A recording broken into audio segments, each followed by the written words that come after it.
rico, hermano, es poder saludarlos el día de hoy, nuestro primer día domingo de junio, como ha pasado de rápido el año. Y hoy día no tenemos el inicio de una nueva serie, sino que se me pidió que escogiera yo un pasaje para predicar. Y en realidad pasé mucho tiempo orando y pensando en qué pasaje podía ser.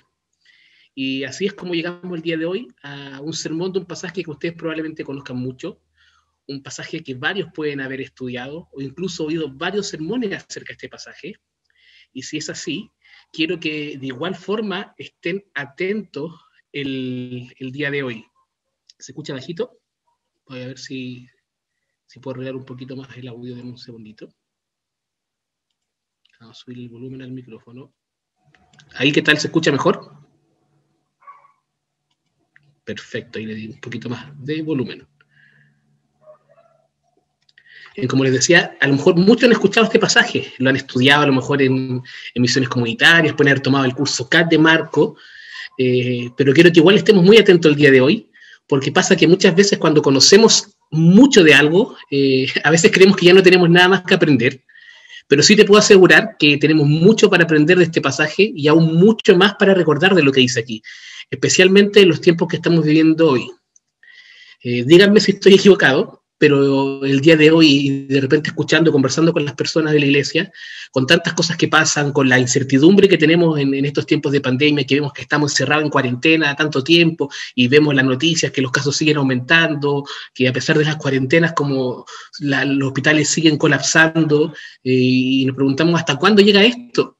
Hay algunos que quizás estamos cansados de tanta cuarentena, como que ya no quiero estar más encerrado, quiero salir, quiero volver a mi vida normal.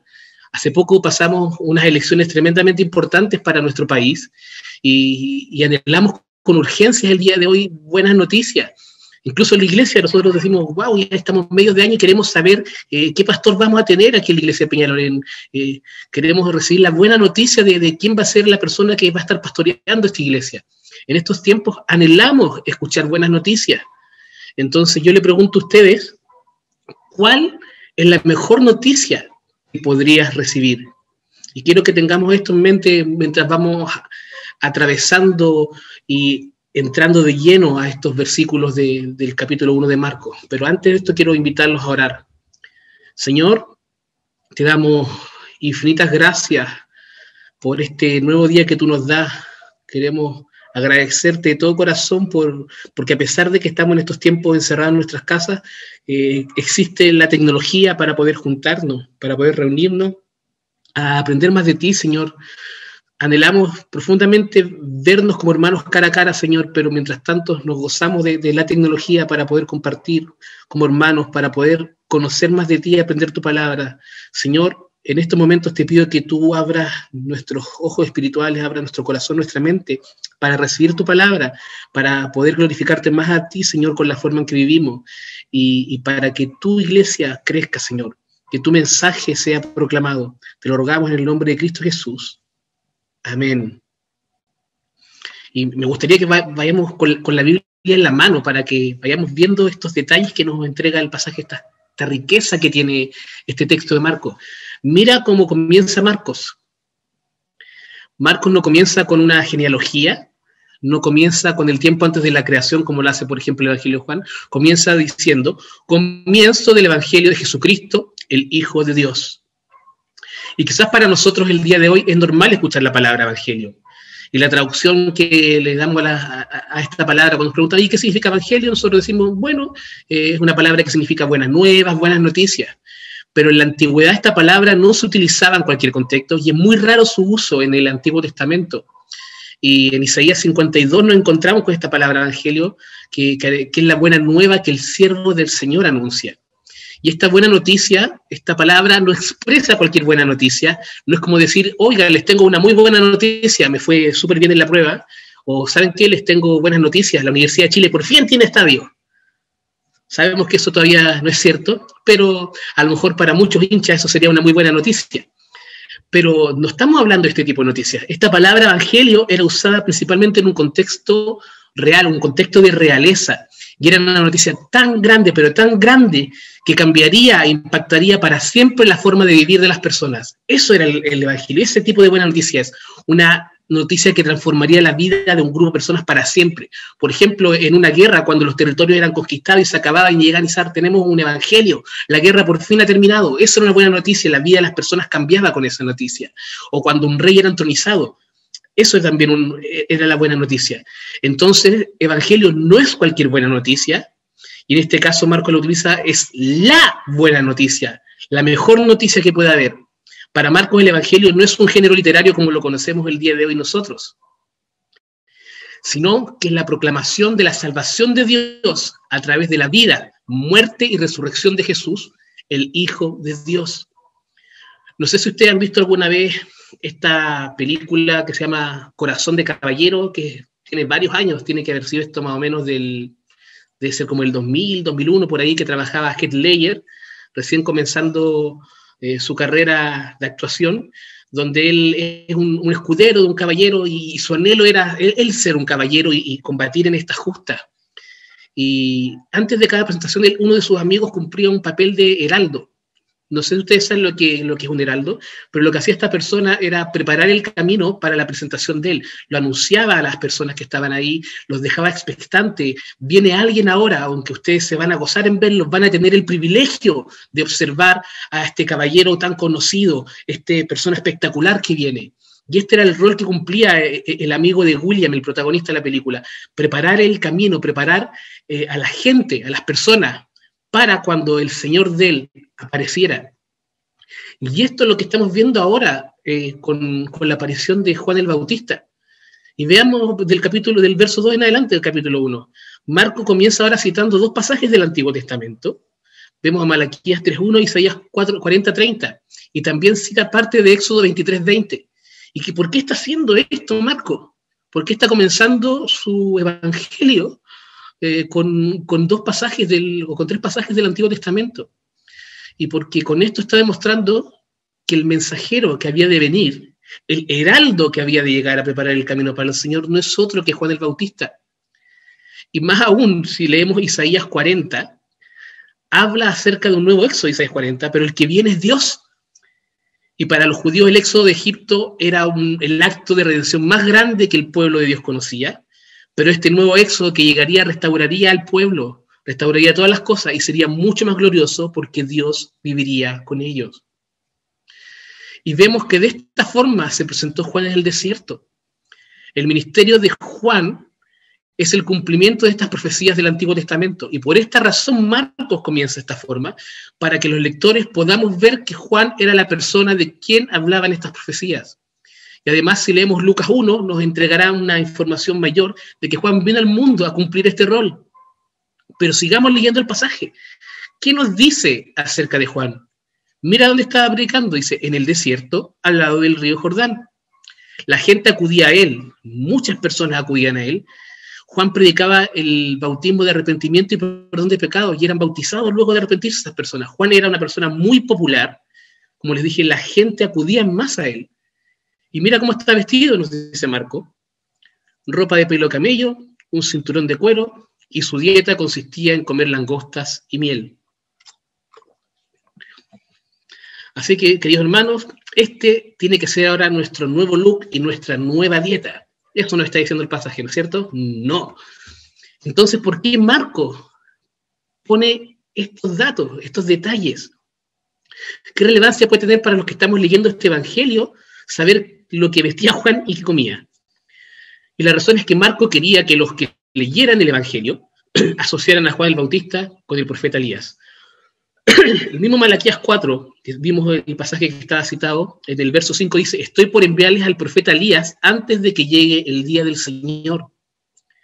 Segunda de Reyes 2 nos muestra la historia de cuando Elías lleva al cielo, y si lo leen con atención se darán cuenta de que Elías estaba en el desierto, al lado del Jordán. Y Segunda de Reyes 1:8 nos dice cómo vestía Elías, un manto de piel con un cinturón de cuero. Y lo que comía, esas langostas, eran insectos que podían comer. Estaba señalado como algo puro en Levítico 20. Y la forma asceta en la que vivía Juan nos recuerda lo que dice Zacarías 13, en la forma en que debían vivir los profetas. Entonces, si se dan cuenta, este pasaje está plagado de referencias al Antiguo Testamento. Y eso es lo que quiere hacer Marcos. Quiere que los que estamos leyendo nos demos cuenta Juan el Bautista es el heraldo que tenía que ser, y lo identifica completamente con el profeta Elías. Pero también lo que llama la atención es la forma en la que Juan predicaba. Mira, dice, después de mí viene uno más poderoso que yo. Ni siquiera merezco agacharme para desatar la correa de sus sandalias. Yo los he bautizado a ustedes con agua, pero él los bautizará con el Espíritu Santo.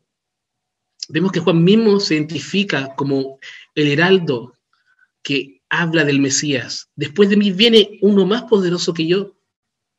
Ni siquiera soy digno de agacharme para desatar la correa de sus sandalias. Y ese trabajo era el trabajo que hacía un esclavo. Ni siquiera Juan se considera digno de eso.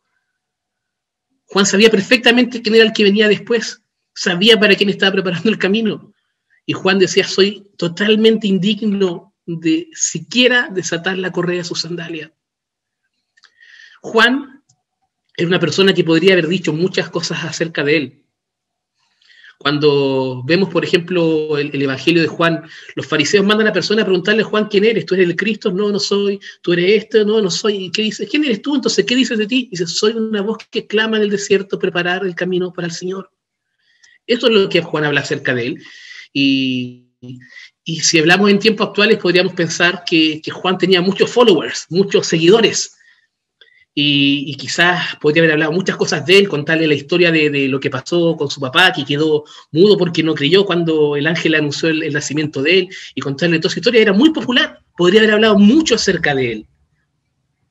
Pero sin embargo, Juan no centra su mensaje en él, sino que centra su mensaje en aquel que venía después de él. El centro de su predicación era Jesús. Y mira las palabras de Jesús acerca de Juan el Bautista en Mateo 11, se las voy a leer, dice, les aseguro que entre los mortales no se ha levantado nadie más grande que Juan el Bautista. Sin embargo, el más pequeño en el reino de los cielos es más grande que él. Desde los días de Juan Bautista hasta ahora, el reino de los cielos ha venido avanzando contra viento y marea, y los que se esfuerzan logran aferrarse a él, porque todos los profetas y la ley profetizaron hasta Juan. Y si quieren aceptar mi palabra, Juan es el Elías que había de venir. El que tenga oídos, que oiga. Mira lo que habla Jesús acerca de Juan. Entre los mortales no se había levantado ninguno más grande que Juan el Bautista. Y sin embargo, Juan el Bautista no centra su mensaje en él, lo centra en Cristo. Y qué distinta es la forma de predicación que tiene Juan a lo que muchas veces vemos y a lo que muchas veces somos. Hablamos acerca de nosotros, y Juan no le interesaba hablar acerca de él, sino acerca del que venía, acerca del Señor. Y esto es sumamente importante para nosotros, especialmente aquellos que estamos metidos en un rol de predicación en la iglesia, en un rol de enseñanza, porque no nos enseñamos a nosotros mismos, no nos predicamos a nosotros mismos. Y quizás muchas veces nos cuestionamos y decimos, wow, ¿sabes que me gustaría mucho predicar como tal persona? O me encantaría predicar como este. Pero ¿saben qué? Lo importante es que la predicación sea fiel a la palabra de Dios. La predicación de Juan era fiel al mensaje de Cristo, no estaba centrado en él. Y cuando la predicación que emana de un corazón gozoso por glorificar a Jesús, esa predicación es escuchada por el pueblo de Dios, porque no es una predicación enfocada en nosotros, sino una predicación enfocada en Cristo. Y eso debiese ser terriblemente motivante para nosotros que predicamos de forma pública, como lo hacemos en estas reuniones, a los que tenemos algún rol de enseñanza. No nos interesa que la gente nos vea a nosotros y digan, wow, qué bacán que habla Juanito, qué bacán que habla, no sé, Camilo, qué bacán que habla el Cristian, sino que bacán que es Dios, que bacán que el Señor, cómo su palabra transforma nuestras vidas. Y esto debe ser algo que nos desafíe tremendamente a nosotros cuando hablamos acerca de Dios. Debemos preocuparnos por la gloria del Señor, por la gloria de Cristo, no por nuestra propia gloria. Y Juan es lo que hacía esto. Siempre se preocupó que las personas miraran a Jesús. Y él se consideraba indigno siquiera de abrochar la sandalia de Jesús. Entonces, es terriblemente y tremendamente importante esto para nosotros, queridos hermanos. El tener un carácter así, que decía, es importante que yo mengüe para que Él crezca. Cristo es el que tiene que crecer. Nuestras vidas, nuestros ministerios deben centrarse no en nuestra promoción y no en nuestra importancia. Wow, que tengo una cantidad de followers importante, mucha gente me sigue a mí. sino que nuestro ministerio debe centrarse en Jesús. Somos sus humildes siervos cuya misión en la vida es cumplir la voluntad y propósito de Dios. Y eso debemos tenerlo presente en nuestro corazón. Y quiero que sigamos viendo lo que ocurre acá en el pasaje, mira, del verso 9 al 13, y vuelvo a la misma película que estamos viendo, que les conté de Corazón de Caballero. Hay una parte en la que William estaba preso, porque se descubrió que él no era caballero, no era de linaje noble, sino que era de linaje humilde. No era humanamente hablando, por así decirlo, hijo de los reyes más importantes. Pero sin embargo, en esta escena pasa algo curioso. Aparece el príncipe Edward de Inglaterra, el heredero al trono, y él hace callar a la gente que está ahí, y él habla, y les dicen que liberen a William, porque mis historiadores han descubierto que el linaje de William procede de reyes muy antiguos. Por lo tanto, él sí tiene linaje real. Y es mi palabra la que estoy diciendo. Por lo tanto, como es mi palabra y yo soy el futuro rey de Inglaterra, esta palabra no puede ser cuestionada por absolutamente nadie. Porque yo lo estoy afirmando que así es. ¿Y por qué les digo esto? Por lo que pasa en la siguiente escena. Ahora del verso 1 al 13 vemos que Jesús entra en escena y vemos que todo lo anunciado anteriormente era la preparación para la aparición de él. El Señor ha llegado. La persona para la que Juan estuvo preparando el camino ahora está aquí y entra en escena. Y vemos que Jesús se bautiza. Lo vemos en este pasaje. En esos días llegó Jesús de Nazaret de Galilea y fue bautizado por Juan en el Jordán.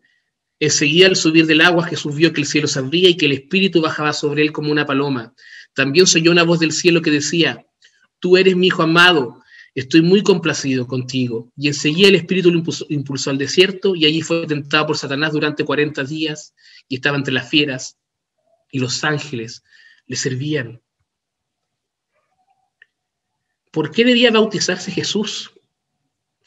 Es una pregunta que quizás podríamos hacernos. ¿Por qué? Y Juan mismo tenía que bautizarlo. Si el que venía después de Juan era mucho, mucho más grande que él. Juan sabía que el que venía era el Señor. Entonces, ¿por qué? Porque 2 Corintios 5:21 nos dice: al que no cometió pecado alguno, por nosotros Dios lo trató como pecador, para que en él recibiéramos la justicia de Dios. Jesús debía ser semejante en todo a nosotros, ser semejante en todo a nosotros como seres humanos. Y las aclamaciones que vemos acá de Jesús es el Hijo de Dios, van a marcar lo que es la narrativa del Evangelio de Marco. Marco está indicando que el acceso al Padre está disponible ahora a través de su Hijo Jesús. Y vemos que el Espíritu desciende como paloma. Y no sé, en realidad les mentiría si dijera no, que efectivamente era una paloma. Dice, ¿cómo una paloma? Quizás puede ser que se parecía una paloma. Hay quienes dicen que es un simbolismo que está relacionado con la paloma que aparece en la historia del Arca de Noé. Pero esto no es lo importante que tengamos en cuenta no es si era una paloma, sino que era como una paloma, sino que venía como un ave, sino que entiendan que el Espíritu descendió a Cristo, a Jesús. Perdón, que hay alguien con el micrófono encendido, parece. Ahí sí. Entonces, lo importante acá no es la forma que tenía, sino que el Espíritu desciende. Y vemos que el Mesías y Jesús siempre es representado como alguien que vivirá dependiendo totalmente de Dios a través del Espíritu. Y esto es una confirmación clara de la identidad de Jesús y su capacitación como el siervo anunciado en el Antiguo Testamento.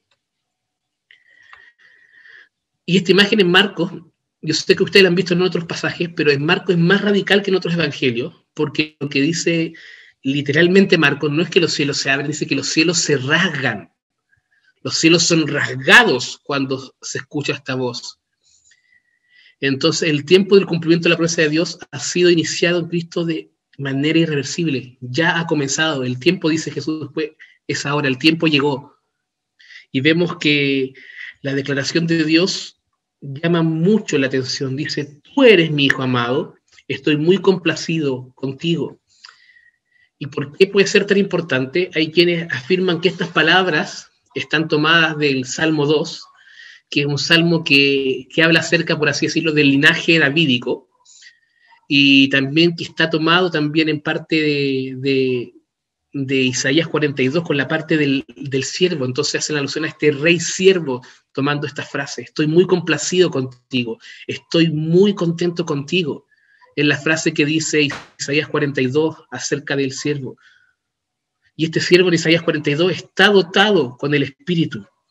Entonces, probablemente las palabras que se pronuncian acá son alusiones a estos pasajes del Antiguo Testamento. Y si estas alusiones están presentes, esto es tremendamente extraordinario porque nos presenta de forma clara que Jesús es el Mesías señalado y prometido en el Antiguo Testamento y el único Hijo de Dios que se va a ofrecer a sí mismo como sacrificio por los pecados. Y esta declaración, ahora que la vemos, viene por parte de Dios. Esta declaración no la está haciendo una persona. De hecho, la primera persona en el Evangelio de Marcos que reconoce efectivamente que Jesús es el Cristo, el Hijo de Dios, aparece recién en Marcos 8 con la declaración de Pedro. Y vamos viendo que antes de eso Dios había declarado su identidad, los demonios sabían quién era, pero todavía los hombres no declaraban la identidad de Jesús. Y vemos que Jesús es trasladado hacia el desierto y es tentado.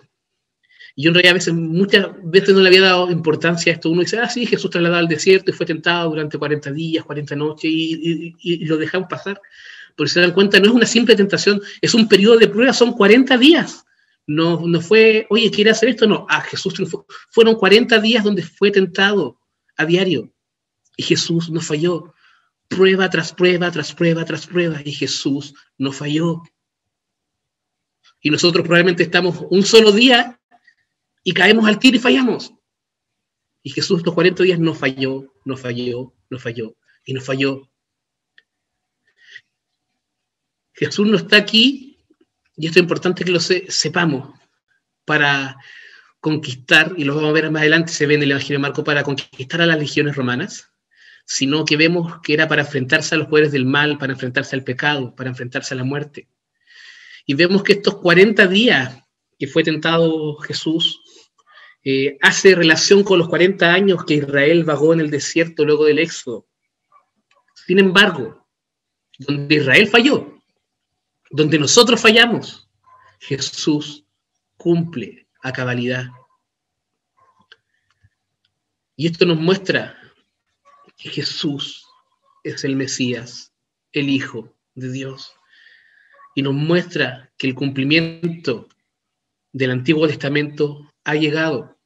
Y Marcos lo sabe, por eso dice, comienzo del Evangelio de Jesucristo, el Hijo de Dios. Esa es la declaración que da Marcos al comenzar su Evangelio. Y después deja que el lector, a través de los hechos que se presentan en este Evangelio de Marcos, pueda llegar a la deducción de quién es realmente Jesús. Y esto se ve confirmado con la identidad. Cuando Jesús muere en la cruz y el soldado romano dice, este verdaderamente era el Hijo de Dios, después de su obra de consumación en la cruz por nuestros pecados. Y hoy en día, querido hermano, quizás nosotros también cumplimos este rol de heraldo, por así decirlo, pero de una manera distinta. Estamos llamados a predicar el Evangelio del Señor, a predicar el Evangelio a todos, a nuestros vecinos, a nuestros familiares, a nuestros hermanos. Estamos llamados a cumplir eso, pero debemos hacerlo siempre apuntando a que Dios sea glorificado. Nunca jactarnos de cuán buenos oradores podemos ser, de cuán buenos evangelistas podemos ser. Yo lamentablemente escucho mucho en muchas personas a veces que dicen, no, es que cuando yo he predicado, 100 personas se han convertido, y cuando yo predico, yo traigo mucha gente. Y el objetivo que vemos acá no es eso. El objetivo no es destacar nosotros, no decir, wow, qué bacán el dominio que tiene de la Biblia tal persona, que harto que es lo que sabe. Lo importante es que ustedes atesoren la palabra de Dios en el corazón, que atesoren este mensaje del corazón. A mí no me interesa que este mensaje recuerde, no, es que tú una vez predicó y dijo esto acerca de esto. Me interesa que digan la palabra de Dios, dice esto, y esta palabra transformó mi corazón. Nosotros somos llamados a predicar el Evangelio. El que hace la pega es Dios. Nosotros no tenemos la capacidad de transformar los corazones de las personas. Esa es la capacidad que tiene Dios. Y debemos predicarlo a Él, como lo hacía Juan, menguando nosotros y que Cristo sea glorificado. ¿Y cómo vamos a actuar entonces nosotros? Vamos a ser de repente como aquellos pastores que vemos en la televisión y que muestran sus dotes, muestran algunos quizás sus superpoderes que tienen para ganar gente, diciéndole lo que la gente quiere escuchar. O vamos a tener una predicación como la de Juan, donde decíamos, yo ni siquiera soy digno de desatar sus sandalias, no soy digno para nada. Necesito al Señor. Y hoy en día, como les dije, anhelamos buenas noticias. Yo también estoy súper cansado de estar encerrado, de estar estudiando a través de una cámara, de hacer todo a través de una cámara, de no poder salir tranquilo pensando que a lo mejor nos podemos contagiar, nos puede pasar algo. A lo mejor muchos están pensando qué va a ser de nosotros cuando llegue esta nueva constitución. ¿Cuánta gente escucha decir, no, cuando llegue la constitución yo me voy del país? O algunos que están incluso ahora mismo desesperados sabiendo y preguntando, Señor, ¿por qué estamos en esto? Más encima estamos sin pastor y queremos tener pronto un pastor. En estos tiempos de quizás de angustia e incertidumbre, nosotros ya hemos recibido la mejor noticia, que Cristo murió por nosotros en la cruz, perdonó nuestros pecados y ahora nosotros tenemos comunión con Dios. Y sabemos que un día volverá a juzgar con gloria y nos encontraremos entre sus santos en el cielo y alabaremos al Señor por siempre. Esa es la mejor noticia que podemos tener en nuestras vidas. Cuando pienses que estamos mal, que a lo mejor estamos pasando dificultades económicas, que estamos pasando por tiempos difíciles en el país, que estoy chato de la pandemia, piensa en que Jesús cargó todas nuestras faltas en la cruz hace más de 2000 años y gracias a su sacrificio hemos sido salvados por Dios. No hay mejor noticia que esta, querido hermano. No hay mejor noticia que nosotros podamos darle a otra persona que esta. Hoy en día el mundo necesita buenas noticias y la mejor noticia que podemos compartir es esta. A lo mejor todavía tienes familia que no conoce a Jesús, amigos que no conocen a Jesús. A lo mejor incluso tú mismo dices, sabes que yo no conozco a Jesús quizás de la forma en que debería hacerlo. Y la mejor noticia que puedes recibir el día de hoy es conocerlo a Él, porque Él transforma nuestras vidas, nos salva. Y gracias a Él, así como dice, el cielo se rasgó, el velo se rasgó cuando Cristo murió y ahora tenemos acceso a Dios por medio del sacrificio de Cristo. Hermanos, no hay mejor noticia que esto. Y esto debe ser algo que nos anima en este tiempo de incertidumbre. Recordemos siempre esto cuando sintamos desfallecer a lo mejor nuestro cuerpo, cuando digamos, estoy cansado, Señor, por favor, que esto se pare. Pensemos siempre que ya hemos recibido la mejor noticia. Y ahora nosotros debemos compartir esa noticia, especialmente en un país como el que estamos, en un país dolido, en un país afectado, golpeado, en un país que está viviendo la incertidumbre. La mejor noticia que Chile puede recibir es que Jesús vino al mundo a salvarnos. Los quiero invitar a orar. Señor, queremos darte la gloria y la honra a ti, Señor, en este día. Te damos tantas gracias, Señor, por enviar a Jesús a morir en la cruz por nuestras faltas, por nuestros pecados, a morir en la cruz que debíamos estar nosotros, Señor, recibiendo tu ira y condenación por vivir una vida lejos de ti. Gracias por Jesús, Señor. Ayúdanos tú a transitar en este camino cristiano, Señor. Danos tú las fuerzas para vivir en estos tiempos de dificultad y de pandemia. Danos tú la fuerza también y la motivación para predicar tu palabra, Señor. Queremos ser personas que actúan conforme a tu voluntad, que prediquemos tu mensaje, no para exaltarnos a nosotros, sino para que tu nombre sea glorificado, para que las personas que no te conocen puedan glorificarte como lo hacemos nosotros, Señor. Que tu palabra cale hondo en nuestros corazones y en nuestras vidas. Ayúdanos tú mediante tu Espíritu Santo. Te lo pedimos en el nombre de Cristo Jesús. Amén.